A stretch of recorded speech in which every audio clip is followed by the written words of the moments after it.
YouTube, what is up guys? Today we are going to be doing Conor McGregor's keys to victory in the Dustin Poirier trilogy. In the last fight, the calf kicks were a huge factor, and Conor, being a karate fighter, actually has a lot of ways that he could counter this. I'm a karate black belt. We do this stuff at the gym all the time. I got a couple of my training partners to demonstrate this. So let's go to the gym. Let me show you some examples on how Conor McGregor could counter those calf kicks to score a vicious knockout. Guys, I'm joined with my good buddy Alex and my brother Blade. And today we are going to show you how to defend the low calf kick. The low calf kick you cannot block like a normal traditional leg kick. Normally, here, let's show a demonstration. Normally he would kick here to the leg. That's the traditional style. And you could lift your leg, check it. Here, show how to check it, Blade. But that does not work. If you're targeting the lower calf here and he kicks that, even if you block it, you're still going to get damage. And the blood will ball up and it's going to affect your mobility. And you just don't want to block them. So we're going to show you guys other ways to counter them and to just get out of the way altogether. Okay, so once again, you cannot block these.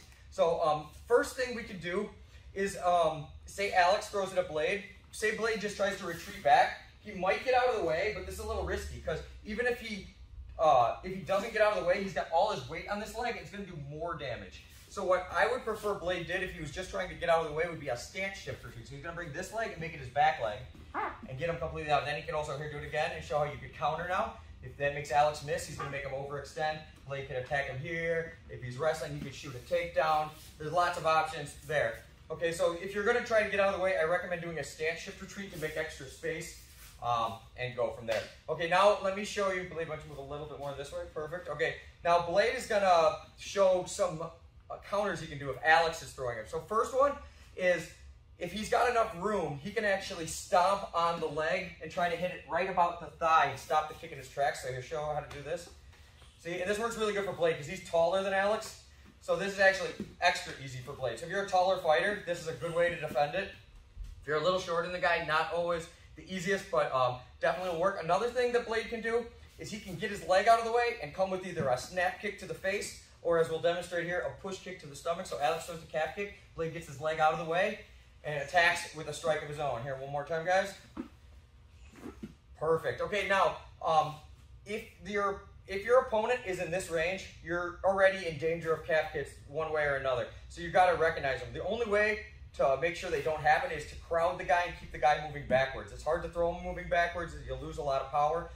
And that's one more way Blade can defend it. So if Alex throws it, Blade can actually just crash into him, take away that space for the kick. So one more time. So say they are fighting, and Blade keeps throwing a lot of calf kicks at me. I can try to keep the whole fight here and just keep in his space the whole time. If I'm in his space, it will give him the chance to never throw him.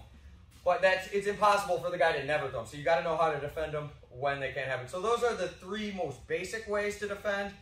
There's lots of other ways. So here, let's just do a quick more demonstration. So you can stop the knee. Boom. You can push kick the stomach. Or you can do that to side kick. We won't demonstrate that now. Or you can crash into the guy and take away the kick altogether. So these are just some basic ways. Come here to MMA Underground. We'll teach you some other ways to defend those. All sorts of other shots too. Once again, this is Blade. This is Alex. Come on in. You can train with these guys and have some fun. So thank you guys. Yeah. Thank you, Blade. Thank you, Alex. And we'll see you guys later.